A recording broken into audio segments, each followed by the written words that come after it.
So the next members are ethane, propane, butane, pentane, hexane, similarly heptane, octane, nonane and decane. Okay तो अगर हम जैसे हमारा first member है, हमें जो फॉर्मूला अल्कीन का पता है डेट इज CnH2n+2. ठीक है, अगर हम उसमें फर्दर CH2 ऐड करते जाएंगे तो हमें जो उसकी सीरीज के नेक्स्ट मेंबर्स होंगे वो ऑब्टेन होते जाएंगे. ओके सिमिलरली अगर हम बात करें एल्कीन की, तो एल्कीन का जनरल फॉर्मूला क्या होता है CnH2n. ओके तो अगर हम n=2 से स्टार्ट करें तो हमारा फर्स्ट मेंबर आता है C2H4, बिकॉज n की जगह पे अगर आप 2 पुट करोगे 2 का क्या होता है 4 होता है.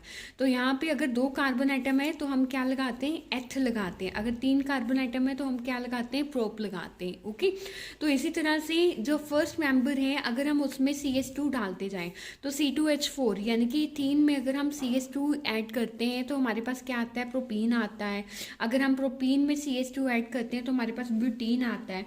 इसी तरह से अगर हम फर्दर करें C4H8 में करो CH2 ऐड तो यहाँ पे कितना आएगा C5H10. तो ये क्या बन जाएगा पेंटीन. इसी तरह से हेक्सीन, हेप्टीन, ऑक्टीन, नोनीन, डेकीन हम इससे क्या कर सकते हैं ऑब्टेन कर सकते हैं. सिमिलरली अगर हम बात करें एल्काइन की सीरीज में तो एल्काइन का जो जनरल फॉर्मूला होता है डेट इज CnH2n-2. ठीक है तो अब इसमें वैल्यू पुट करो n की 2 तो ये क्या बन जाएगा C2H2. तो ये किसका होता है इथाइन का फॉर्मूला होता है. तो आगे आप CH2 ऐड करते जाओ तो यहाँ पे क्या बन जाएगा C3H4. ये होता है प्रोपाइन का. ओके देखो ये इसे प्रोपाइन कैसे कहते हैं या इथाइन कैसे कहते हैं, इसको याद रखना कि अगर 1 कार्बन एटम है उसके लिए हम मेथ यूज़ करते हैं. अगर 2 कार्बन एटम है उसके लिए एथ, 3 कार्बन एटम के लिए प्रोप, 4 कार्बन एटम के लिए बट, 5 के लिए पेंट, 6 कार्बन एटम के लिए हेक्स, 7 के लिए हेप्ट, 8 के लिए ऑक्ट, 9 के लिए नोनेन एंड 10 के लिए डेक.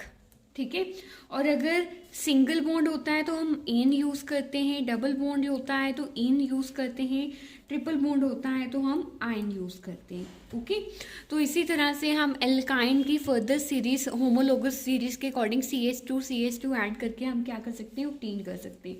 तो इसका नेक्स्ट क्या आएगा C4H6 आएगा, देन C5H8 CH2 ऐड करते जाओ, then C6H10, then C7H12.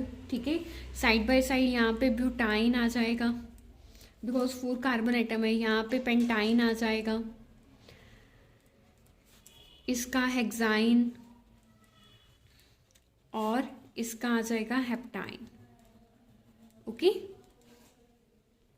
So these are the examples of homologous series. Next हम डिस्कस करेंगे characteristics, that what are the characteristics of the homologous series. ठीक है तो देखो जितने भी होमोलोगस सीरीज के मेंबर्स होते हैं ना उनका क्या होता है, उनका एक जनरल फॉर्मूला होता है. मेन उनका सेम एलिमेंट होते हैं, सेम फंक्शनल ग्रुप होते हैं. ठीक है अगर एल्केन की सीरीज है तो सभी का जनरल फॉर्मूला क्या होता है CnH2n+2. अगर एल्कीन की सीरीज है तो उसका होता है CnH2n. ठीक है तो अगर एल्काइन की सीरीज है तो उसका क्या होता है CnH2n-2.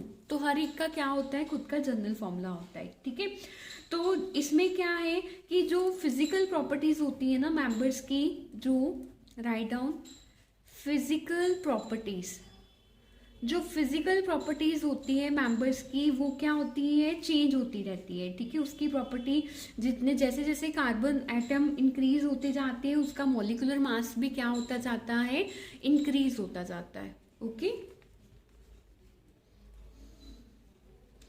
अगर आप कैलकुलेट करोगे जैसे CH4 है, ठीक है तो CH4 का जो मोलर मास होता है वो कितना होता है 16 होता है. इसी तरह से अगर आप इथेन का निकालोगे, इथेन का क्या फॉर्मूला होता है C2H6. ठीक है तो इसका मोलर मास हमारे पास 30 आएगा. ओके सिमिलरली अगर हम बात करें प्रोपेन की तो प्रोपेन का फॉर्मूला हमारे पास क्या होता है, C3H8, उसका मोलर मास हमारे पास कितना आएगा 44।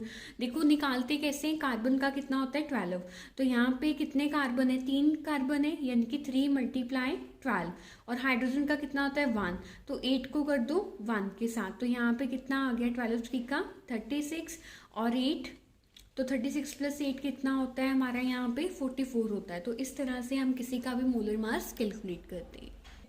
देखो सिर्फ इनकी फिजिकल प्रॉपर्टीज चेंज होती हैं होमोलोगस सीरीज के मेंबर्स की, ठीक है, पर अगर हम बात करें इनकी केमिकल प्रॉपर्टीज की तो वो चेंज नहीं होती है, ठीक है, वो इनके कंपाउंड्स की क्या रहती है, सेम रहती है।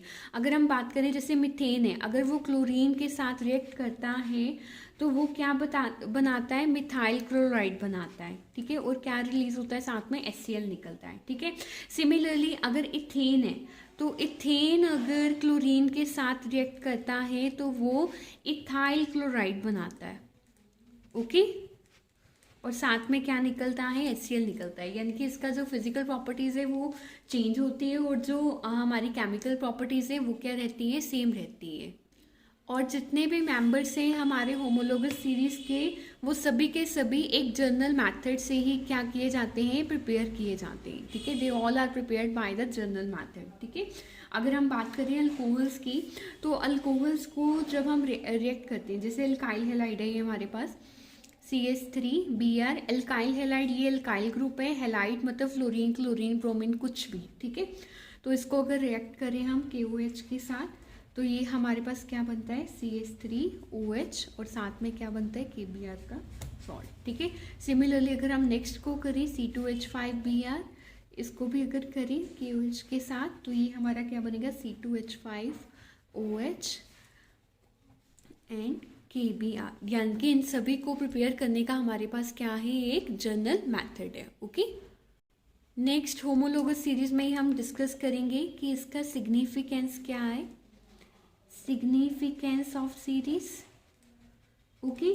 तो देखो ये हमारी किस में हेल्प करता है, it helps us to predict the properties of even those members of series that are yet to be prepared, mean जो भी प्रिपेयर भी नहीं हुए उनकी भी प्रॉपर्टीज को ये जानने में हमारी क्या करता है, हेल्प करता है, ठीक है। उसके बाद है सेकंड पॉइंट, जिसमें ये आएगा इसके सिग्निफिकेंस में कि जो नॉलेज है हमारे लिए होमोलोगस सीरीज की, ठीक है, जो होमोलोगस सीरीज की अगर हमें अच्छी तरह से आती है तो हम ऑर्गेनिक केमिस्ट्री की सिस्टमेटिक तरीके से स्टडी कर पाएंगे, okay. So that they are the two significance of the homologous series, okay. Okay, next we are discuss the last topic of this chapter, that is the allotropes of carbon, okay. तो देखो जो allotropes होते हैं उनकी chemical properties क्या होती हैं, same chemical properties, पर इनकी जो फिजिकल प्रॉपर्टीज होती हैं that are different from one another, okay. तो इनकी जो फिजिकल प्रॉपर्टीज होती है वो क्या डिफरेंस होती है, और जो केमिकल प्रॉपर्टीज होती है वो क्या होती है, सेम होती है, ठीक है। और ये जो फिनोमिना होता है, the phenomena of existence of element, किसी भी एलिमेंट का एक से ज़्यादा फॉर्म में एग्जिस्ट करना, that is called allotropes, okay. तो कार्बन के बेसिकली 2 एलोट्रॉपिक फॉर्म है, one is the crystalline and second one is the amorphous, okay. जो क्रिस्टलाइन फॉर्म है कार्बन की उसमें हमारे पास आते हैं diamond, graphite and fullerenes, okay. And जो अमोर्फस है इसमें हमारे पास आते हैं charcoal, gas carbon, lamp black, coke, ठीक है।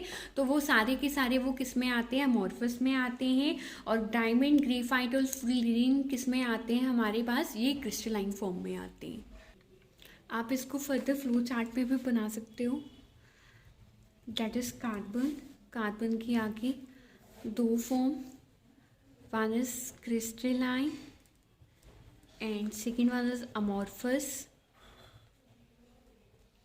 क्रिस्टलाइन में फर्दर हमारे पास आता है डायमंड, ग्रेफाइट, फिल्ड्रीन्स और अमोर्फस में हमारे पास आते हैं चारकोल। चारकोल फर्दर 3 पार्ट्स में, wood charcoal, bone charcoal and sugar charcoal. Okay, next amorphous में आता है हमारे पास coke, gas carbon, lamp black and the last one is the कोल।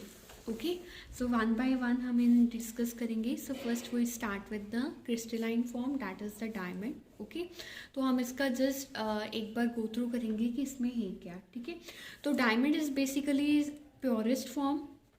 ये हमारे कार्बन की क्या होती है, प्योरेस्ट फॉर्म होती है। ठीक है, बहुत सारी जगह पे ये डायमंड पाया जाता है, like south Africa, Brazil, Russia, Australia, USA, India. India में बेसिकली ये कर्नाटका और मध्य प्रदेश। ओके, इंडिया में कर्नाटका एंड मध्य प्रदेश।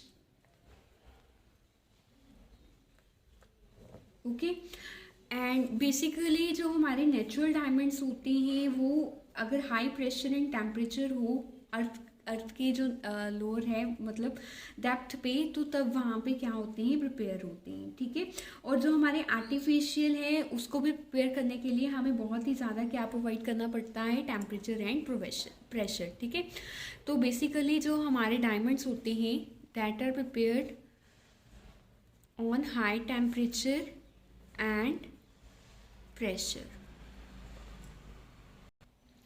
जो डायमंड का वैल्यू होता है बेसिकली वो हम लेते हैं 1 कैरेट होता है इज इक्वल टू 200 मिलीग्राम, और अगर हम इसे ग्राम में कन्वर्ट करें तो डैट इज़ 0.2 ग्राम। ओके, इसकी प्रॉपर्टीज़ क्या होती है, देखो एक तो ये हार्ड इन नेचर होता है, सबसे ज़्यादा हार्डेस्ट होता है, इसका हाई डेंसिटी होता है। ठीक है, ये इलेक्ट्रिसिटी को कंडक्ट नहीं करता है, बैड कंडक्टर। ओके, इसका मेल्टिंग पॉइंट भी क्या होता है, हाई होता है।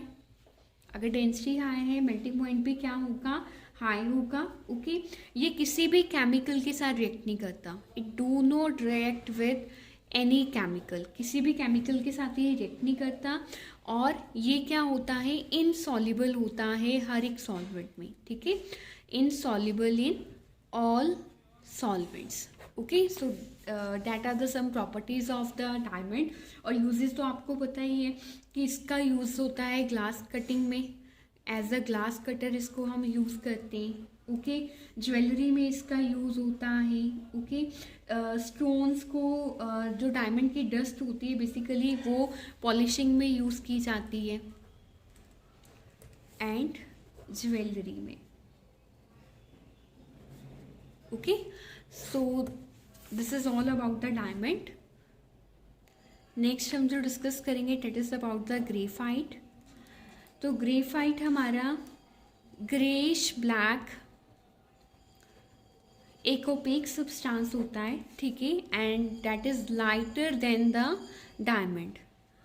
ये डायमंड से क्या होता है, हल्का होता है। ठीक है, नेचुरली जो हमारा ग्रेफाइट पाया जाता है वो श्रीलंका एंड साइबेरिया में पाया जाता है। ओके, और इसकी जो प्रेपरेशन है वो हम अगर हम पाउडर्ड कोक लेते हैं, ठीक है, दिस इज पाउडर कोक, अगर हम उसको सिलिकॉन सैंड और आयरन ऑक्साइड में हीट करते हैं, अबाउट जो इसका देते हैं हम 3000 डिग्री सेल्सियस पे। ओके, तब हमारे पास बनती है सिलिकॉन कार्बाइड और साथ में बनती है मोनोऑक्साइड। ओके, जब हम फर्दर सिलिकॉन कार्बाइड को हीट करते हैं तब हमारे पास जाके क्या प्रिपेयर होती है, ग्रेफाइट प्रिपेयर होती है। ओके। जो ग्रेफाइट होती है वो ग्रेश ब्लैक कलर की होती है, ये बहुत ही ज़्यादा सॉफ्ट होती है, that is also a good conductor of heat and electricity। इसका जो मेल्टिंग पॉइंट होता है वो भी बहुत ज़्यादा हाई होता है, अबाउट 3700 डिग्री सेल्सियस होता है, ठीक है। और ये जो एयर में बर्न होती है वो अराउंड 700 डिग्री सेल्सियस पे बर्न होती है और क्या प्रोड्यूस करती है, कार्बन डाइऑक्साइड प्रोड्यूस करती है। Okay, so these are the some properties of the graphite.